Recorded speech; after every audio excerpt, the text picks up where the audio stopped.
Já faz um tempo que você clamou, por muitas vezes sim você chorou, mas a vitória nunca, nunca vem. Não, não, não, não, não vem. Então você pergunta a Deus por quê? O que eu fiz, Senhor, pra não merecer? Misericórdia, Deus, eu sou teu filho. Eu sou teu filho. Oh, não. Daí que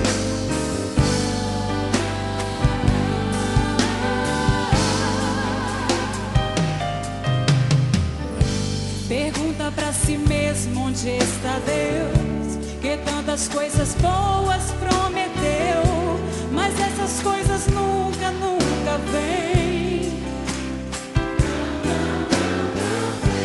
Então você não sabe o que fazer, a dor e o desespero não te deixa ver que Deus tem algo profundo contigo. Ele é contigo. O que Deus preparou é muito maior. O que Deus tem pra ti muito melhor. creia nas promessas, creia em Cristo. Levanta a sua voz, vai. Deus vai fazer acontecer.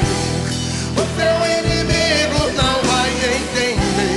Creia, creia em Cristo. Ele é contigo. Se você crê nessas promessas, levanta a tua voz, dá um glória a Deus. Aleluia.